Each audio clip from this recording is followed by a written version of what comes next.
Hello and welcome to the Autism, ADHD and Us 3 podcast with me, Jenny Lucas. We'll be talking all things neurodiversity, including late diagnosis, parenting and everything else that comes in between. This podcast is not intended to be diagnostic. I am not a doctor. These are our personal experiences peppered with research and occasionally the experiences of others. The podcast is intended as a supportive guide through the experience of parenting neurodiverse children as a late diagnosed person, hopefully bringing some more relatable stories and laughs along the way. Any relevant links will be in the show notes. Let's get into today's episode. Hello, welcome to episode 3 of Autism, ADHD and Us 3. I forgot what my own podcast was called there for a second. We are continuing with our chat this week about executive function or executive dysfunction and the different parts of our lives that executive functioning and dysfunction can have an effect on. I wanted to start off with this episode talking about emotional control because this is a really big one, and for our family where we've got ADHDers, so we've got autistic ADHD people in the family, this is something which impacts us all quite a lot of the time. So emotional control is the idea of managing and regulating your emotions and therefore being able to respond effectively to various situations, and also the amount of stress tolerance that you have, so being able to cope with stress and being able to be adaptive and flexible in constructive ways. Now, if you know anything about autism and ADHD, you will immediately know why this could be a little bit of a problem. And this was a real light bulb for me in terms of finding out myself about being ADHD, that I wasn't just a giant toddler having tantrums all the time. I could go back and still can go back through my life and pinpoint major moments in my life where it's looked like I was just having a big screaming match and stamping my feet and trying to get my own way. And actually what was happening was I was overwhelmed. I was unable to emotionally manage myself and I was having a meltdown or I was having a shutdown because there was too much going on for me.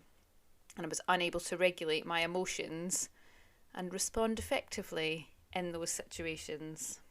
This can be a really difficult one to get people to understand who don't have experience, because in children it can just look like bad behaviour, it can just look like tantruming, it can look like trying to get your own way, and actually it goes a lot more deeper than that. And I'm really glad my husband and I are on the same page when it comes to this information with our girls, and it's almost like reading the Matrix. You can sort of see what's coming and see what's happening when there's a meltdown happening, or there's some like back chat, or there's some response that isn't ideal.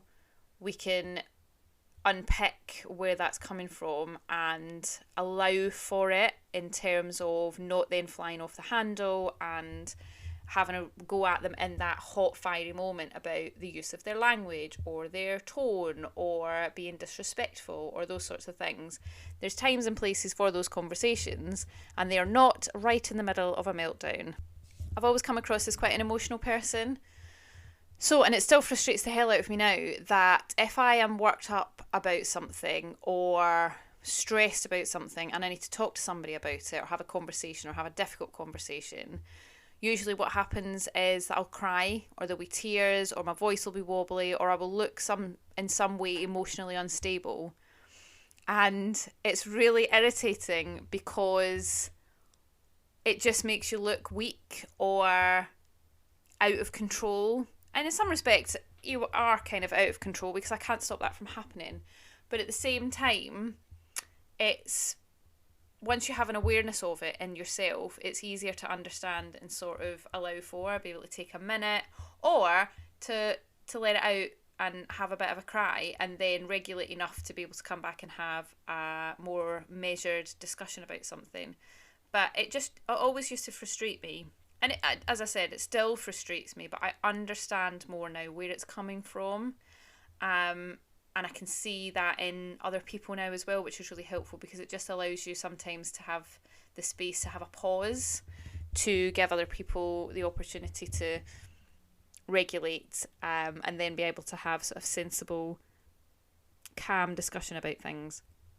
This also plays out in relationships. So whether that is romantic relationships or friend relationships, it's quite interesting, and can sometimes come across as other things. So for a while, I thought of I thought that I was a coercive controller in my relationship with my husband because of the way that I needed information and what information I needed in order to feel regulated and calm and sort of in control. Not in control of him in our relationship, but just to feel settled and safe in my space. And the logical part of me recognised that that is irrational. And when you look around and you go, oh, other people don't need to know those things about their partners, or they don't need an exact time that they're going to be coming home, or they don't get really upset if they're later than they said they were going to, or they said one thing and a different thing happened. And again, once I got my diagnosis of this fitted more for me into autism, but I've seen a number of people talking about it in terms of ADHD, that emotional control. It made a lot more sense, and actually it was a real sense of relief that actually the intention behind needing that information is not malicious. It's not intended to control that other person's movements. I don't care what he does, where he goes, how late he stays out, who he visits, any of those sort of things. It was more having the information and then that expectation not being met, which made me feel dysregulated and unsafe. If I sort of know what's going on, then I'm happy with it. Like, I'll give you another banal example, and that is being stuck in traffic or public transport of some kind and it's not going to plan. If I know the reason why that is happening and there is a time frame or a window of when that might be resolved, I can live with it. It's fine. I can find ways to regulate myself. I can find other ways to occupy my time. If I have no information about it at all whatsoever, I will lose my shit. I cannot logic or rationalise with myself that something has happened and we'll get moving when we're moving. Like, that does not wash for me.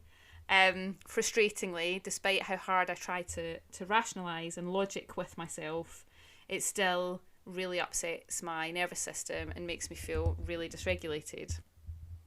It's quite an interesting one, this, the idea of emotional control, because certainly the message that I have had in society is that if people are not in control of their emotions at all times, then there's something wrong with them.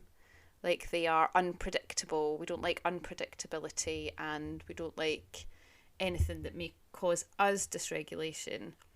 And having an awareness of the fact that that's something that I struggle with and that I have struggled with, and having a name for it now actually really helps, because there has to be some sort of forgiveness for yourself in terms of sometimes how you react to things. But also, on the flip side of that, actually, talking about managing emotions and emotional control, it also means that for me, sometimes I don't feel things. We'll talk about that in a different episode, but sometimes I don't feel things or have the response that might be expected at the time that something is happening. And it will be later that I will process that and then feel whatever it is that comes with it. So, getting bad news, for example, initially, generally, I'm quite numb and pragmatic.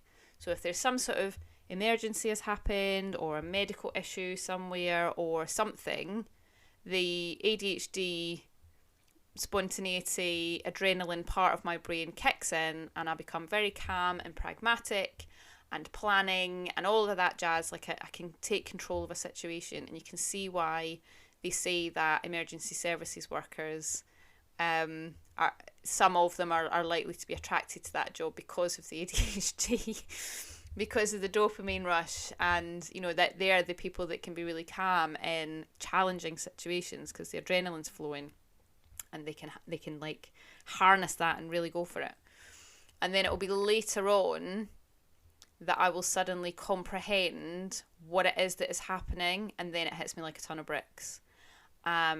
So having emotions at quote unquote the wrong time is also part of this for me.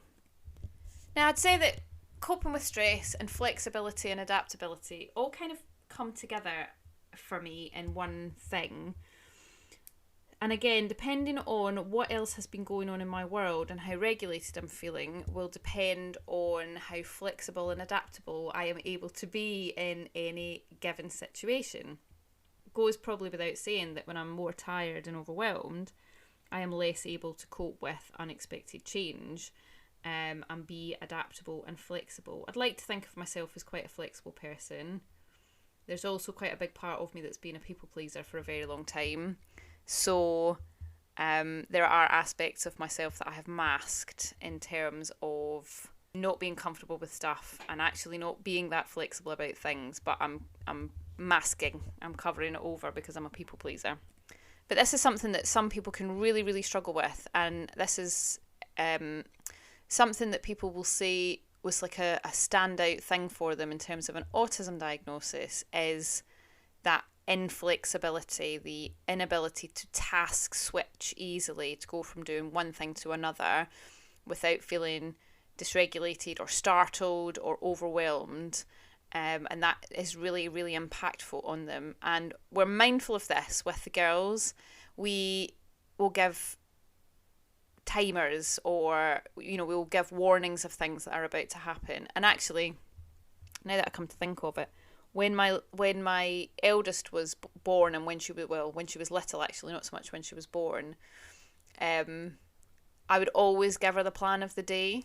Like, this is what we're going to do today, and we're going to go to this place at this time and do this thing. And so she had always been quite regulated with that. And I think that was one of the reasons why we didn't know for a little while, was because I was providing an environment for her which was very regulating without realising that that's what I was doing, because I needed to do it for myself. And so she got the knockoff sort of benefit of that at the same time. But they are very similar in so much as if they are calm and regulated, then they can be flexible with things that change. If they're not calm and regulated, then it becomes a massive deal. And if there's changes of plans, like we were expecting to go somewhere and now we're not, or we were expecting to see someone and now we're not, that can take a really long time to be okay with. When we told my eldest that the Queen had died, she immediately burst into tears and had a massive meltdown. Now, my eldest does not know the Queen, did not know the Queen personally, knew the Queen in the same way that most of us knew the Queen, like as a public figure, as the head of the monarchy. But for her, that was an overwhelming change, and then she had lots and lots of queries and questions about what was going to come next, and money was going to change, and the stamps were going to change, and we were going to have a king, and we were going to have to, and lots of things about that were big transition for her. And so although that change was not immediately impactful on us as a family, like we didn't know this person personally, it was the overall sort of systemic change that she knew that was coming, which was really overwhelming for her. I have to say, I find it quite interesting, like, analysing myself now that I have a bit more knowledge, and almost being able to take a step back out of myself to analyse what is happening in certain situations. And also having an awareness that if I don't feel like I have been affected by a change of plans or something that I'm having to adapt to be aware of the fact that actually I might not be feeling it in that moment, but I need to watch out for later on or the next day, where it will inevitably catch up with me in ways that I'm not expecting. And I think just having that awareness that comes with a late diagnosis and sort of becoming aware of yourself and who you are as a person can be really, really helpful, because it's a bit more like things aren't coming out of the blue anymore. You can adapt. That sounds like a ridiculous thing to say, but if you know, actually, why am I being a bitch today? Why am I an arsehole? Why am I moody? Why am I responding to these things in a way that I wouldn't normally? Being able to have that awareness and asking the why, and then looking back and being like, actually, I had a really busy day yesterday, or we had a really overwhelming weekend, or whatever. This is why this is coming out now. And then being able to, like, be respectful of that for yourself and accepting of that, and then making allowances and accommodations I mean, I'm not saying give yourself free rein to stomp about the house being a dick, obviously, but I mean, in terms of actually, today might not be the best day to get all the chores on my chores list done. I might have to find a blanket, read a book, watch some programme, whatever it is that I need to do in order to regulate a little bit. Those things are going to have to wait until I am in a better position to do them.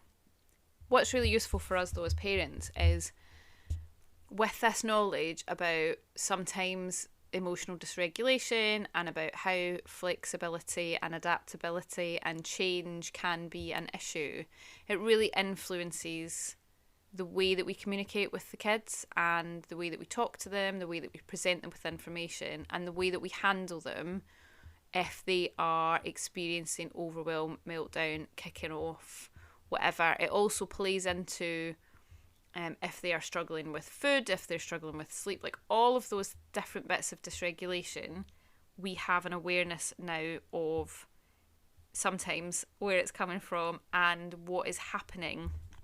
And what we need to build on now is giving the girls tools in order to be aware of these things themselves, and then being able to accommodate them in some way. So being able to have conversations with them where we can say, you are dysregulated right now because of the way that you're speaking to me, or because of the way that you're feeling about this thing that's happened to you, or whatever it is. We're able to sort of give them those pinpoints and give them that awareness. And then the next step is to be able to say, so maybe you need to go and do some stretches, dance it out to a song, go and do some colouring, make something, spend some time under a weighted blanket, have some screen time, whatever it might be, and a million other possible things that could be useful for them, in order to, one, get them to recognise that physical sensation of dysregulation. What are they feeling in their body? Where? The why is not important at this point. That we can come back to later. It's the calming the nervous system down in the moment that matters. And then there can be a forensic analysis of it later if there really has to be. But giving them that awareness so that before they have shouted at 15 people and alienated all their friends, they can go, wait a minute, something is going on. I need to be aware of this and go and calm myself down. I think that ties in quite nicely actually with a discussion that I was having in the last few weeks on my TikTok with Grace, who is one of my mutuals on there, and that is around this whole idea of being able to grow your flexibility or your ability to cope with situations that you would find challenging, and being able to sort of stretch your window of tolerance, if you like. And I think that is going to be so useful in order to help the girls flourish in their lives with this knowledge that they've got about how their brains work and how their brains might be different to the people that are round about them. I mean, maybe not. We tend to attract like for like, don't we? But just being aware of the fact that some of these issues and the executive function things that we talked about in the last episode and this episode will always be challenges for us, but that there are tools out there that can help us adapt and overcome. And that's very much what we are about in this household anyway, is the adapt and overcome, not the denial that there are challenges, because the challenges are there, and if we deny them, then we are creating little people-pleasing maskers in our children, we're actually pushing a problem further down the road, which is going to be much bigger. But acknowledging those challenges and trying to find ways to mitigate them as much as possible and accommodate them when they are particularly challenging, can we say. And I think certainly as a late diagnosed person who is on the way out of burnout, that is one of the most useful things that I have found, is actually knowing that there are some adaptations that I can make. There are things that I'm always going to find challenging, but there are adaptations that I can make to other things that will make it possible for me to live a more regulated life, a more consistently regulated life, which is what I am aiming for, to be honest. But it needs to be a personalised approach. We've got two girls, they're both ADHD, they both present in completely different ways to each other and a lot of the time. And finding personalised approaches to both of them, thinking about my own needs and how I need to accommodate those. My husband, how he has to He has to juggle all of us in all of our different needs, which it can be quite funny sometimes. But just really knowing your children and knowing yourself, and that can take a really long time. I mean, I am post-diagnosis about 18 months-ish for both autism and ADHD, and I'm in a slightly better position. Well, I'm in a better position than I was when I got my diagnoses, but I will probably never know everything about myself by the end of my life. It's my mission to find out more, obviously, and I am learning and growing more every day, and I'm learning more about the girls, and we're sort of sharing our knowledge with each other. But I will never profess to be the expert in these topics, because people have got such different presentations, and that's a real big debate in the autism community right now. Is how do we raise awareness of autism without speaking over high support needs autistics, and without sort of putting out there the tagline that there is only one type of autism. There's not. There's autism's a spectrum, and it's a spectrum for the people who are autistic. Not that everybody's a little bit autistic, that just you're either autistic or you're not. And then within being autistic, there is a spiky profile. And I will talk about that in a whole other episode. But the idea that your functioning strengths and challenges will be different from another autistic person's functioning strengths and challenges. And actually, as an ADHD person, I think probably what we'll see in the future is ADHD being autistic and ADHD as being a completely separate profile. And again, they'll have strengths and challenges within it. But no to neurodivergent people, no to autistic people, ADHD people, Tourette's people, people with all kinds of different other types of neurodivergencies are the same. There will be some characteristics, and obviously there's diagnostic criteria which needs to be met. But even me as a person, I have a spiky profile which changes on a daily basis. So I always have things that I am better at and things that I find more challenging. But there are days where even the things I'm better at are challenging. And that is down to a number of factors. And I think that's one of the hardest things to describe to people who have no idea is, oh, but you're really good at that. Yeah, but today I'm not. And I think people with chronic illness would say the same thing, is that, you know, if you can present one day as a fully functioning person, people then don't understand why you have days where you can't get out of bed or you can't do the things that you could do on a good day. I find that exactly the same as an ADHD person, that there are definitely days that I can fly and other days where it's a real struggle to human at all, let alone be a parent and a colleague and a wife and a human who has to exist in the world. So I think it's important to just have an awareness of all that and have an awareness of your own strengths and challenges. And, if you've got kids and you're listening to this, it's sort of being quite forgiving in terms of their strengths and challenges and accepting of the fact that sometimes some days are just going to be hard. One of the best things that I did for myself was to go and get assessed, and then subsequently to have the discoveries of autism and ADHD. And then it's just been following creators online who have similar life experiences, of doing some research at the end of my autism assessment document, if you like. There was lots of websites which were really useful. There's YouTube videos. There's loads of places to go and get decent communication. I mean, a word of caution. Obviously, not everything on the internet is true. And if you are listening to people's information, do find some sources to back that up. But there are some really, really good bits of information out there that you can use to help figure out some of these things, and figure out what your challenges are, and figure out what your strengths are, and what sort of tools you can put in place to support yourself. There's lots of different apps out there that can help as well. AI is becoming a bigger feature in our lives, and there's lots of things that we can do with that to help us function a little bit more effectively. But essentially, executive function or executive dysfunction basically has control over every aspect of our lives. And within the executive functioning profile, you are going to have strengths, you are going to have things that you can manage with better than others, and there will also be things that you are finding more challenging than others that will impact lots of different parts of your life. But having an understanding about that is key to, like I say, finding tools that can support you with those more challenging areas of your life. And even with the strengths that you have, helping you find a career which matches with those strengths, or helping you find a way to live your life which builds on using those strengths and minimises more of the challenges that you might have on a daily basis.